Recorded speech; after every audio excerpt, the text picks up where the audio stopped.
రవీంద్ర గారి పైన లేనిపోని నిందలు మోపి ఆయన్ని అరెస్ట్ చేసిన రోజు మీకు ప్రజాస్వామ్యం గుర్తుకు రాలేదా? మా ఇంటి పైన దాడి చేసి నా బిడ్డని భయభ్రాంతులు గురి చేసి నా ఇల్లుని ధ్వంసం చేసిన రోజున ఏమైపోయింది ఆ ప్రజాస్వామ్యం? నన్ను నడి రోడ్డుపైన ఆపి నా కారుని ధ్వంసం చేసి నన్ను గాయాల పాలు చేసిన రోజున ఎక్కడికి పోయింది ఆ ప్రజాస్వామ్యం రాష్ట్రంలో? ఇవాళ మీరు ప్రజాస్వామ్యం గురించి మాట్లాడుతూ ఉన్నారు. ఇలా చెప్పుకుంటూ పోతే ఎన్ని సంఘటనలు. ఇవాళ ఒక్క నారా లోకేష్ గారి యువగళం పాదయాత్ర పైన మీరు చూసినట్లయితే దాదాపుగా 21 నుంచి 22 సార్లు దాడులు, రాళ్ల దాడులు నారా లోకేష్ గారి పాదయాత్ర పైన. మీ నాయకుడు మీ సైకో పాదయాత్ర చేసిన రోజున ఏమన్నా దాడులు జరిగాయా? అమరావతి రైతులు పాదయాత్ర చేస్తా ఉంటే రాజమండ్రిలో పెట్రోల్ బాస్తారు వాళ్ళ పైన.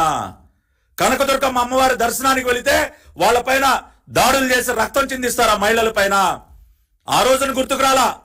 ఇవాళ నంగనాచుల్లాగా వచ్చే ప్రజాస్వామ్య పాఠాలు చెప్తా ఉన్నారు మాకు. లోకేష్ గారిని 5 గంటల పాటు కృష్ణ కనకదుర్గమ్మ వారి దగ్గర బంధించిన రోజున మీకు గుర్తుకు రాలేదు ప్రజాస్వామ్యం. వివేకానంద రెడ్డి హత్య కేసులో అవినాష్ రెడ్డిని అదుపులోకి తీసుకోవడానికి సిబిఐ అధికారులు వెళితే సిబిఐ పేరు దాడి చేసిన రోజున మీకు ప్రజాస్వామ్యం గుర్తుకు రాలేదా? ఏ చరిత్ర అప్పుడే చెరిగిపోతుంది అనుకున్నారా? ప్రజలు మర్చిపోతారనుకున్నారా? తాడిపత్రిలో ఎన్నిసార్లు మా జేసీ ప్రభాకర్ రెడ్డి గారి ఇంటిపైన ఎన్నిసార్లు దాడి చేశారయ్యా? ఏమైపోయిందా తాడిపత్రిలో ప్రజాస్వామ్యం ఉందా ఆ రోజున? ఇన్ని రకాలైనటువంటి దారుణాలు పల్నాడులో గ్రామాలు ఖాళీ చేయించారు కదయ్యా. అధికారంలోకి వచ్చినటువంటి మొదటి నెలలోనే పల్నాడులో ఓళ్లకు ప్రజల్ని భయభ్రాంతులు గురి చేసి వాళ్ళందరినీ కూడా పారిపోయేటట్టు చేశారు. మేము ఆఖరికి గుంటూరులో ఒక పునరావాస కేంద్రాన్ని ఏర్పాటు చేయాల్సి వచ్చింది ఆ రోజున.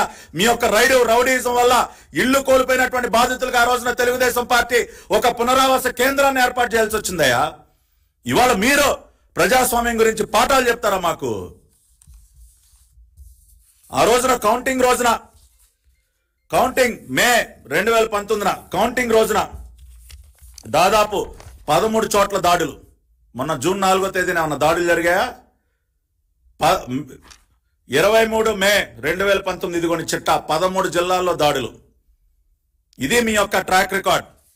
ఇవాళ నేను ఒకటే చెప్తా ఉన్నా ఈ పిల్ల సైకోలందరికీ, మరీ ముఖ్యంగా ఈ బెజవాడ విజయవాడ తూర్పులో ఉన్నటువంటి పిల్ల సైకో, అరే అవినాష్, నువ్వు చేసినటువంటి పాపాలు ఏవో కూడా మర్చిపోయే ప్రసక్తే లేదు.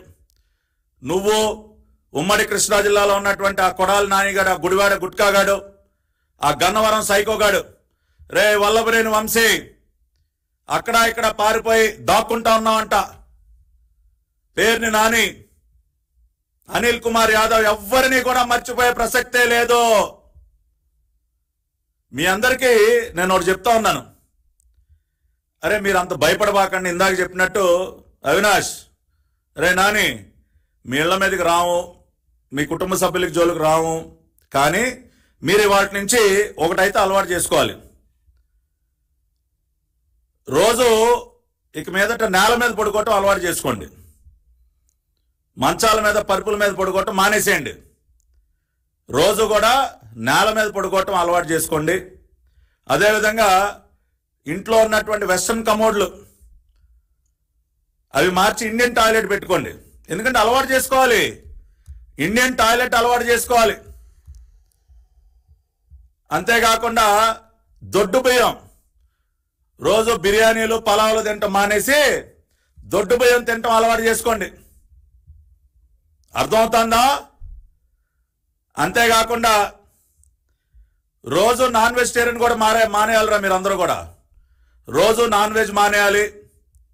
వారానికి ఒక రోజు, అది కూడా 200 గ్రాములు మాత్రమే తినటం అలవాటు చేసుకోండి. సెల్ ఫోన్లు మాట్లాడటం, నిమిషానికి ఒకసారి ఫోన్ మాట్లాడటం కూడా మానేసేయండి రా బాబు. ఎందుకంటే రేపు మీరు చేరబోయేది శ్రీకృష్ణ జన్మస్థానానికి. అక్కడ వారానికి 2 సార్లే ఫోన్ టోకెన్లు ఇస్తారు. కాబట్టి ఈ చేతిలో ఫోను, ఈ చేతిలో ఫోన్ పెట్టుకుని ఈ చెవిలో ఒక ఫోను, ఇవన్నీ మానేయండి రా బాబు. కుదరదు ఇవన్నీ. వారానికి 2 ఫోన్ టోకెన్లే మీకు ఇచ్చేది. 2 సార్లు మాత్రమే మీరు మాట్లాడగలిగేది.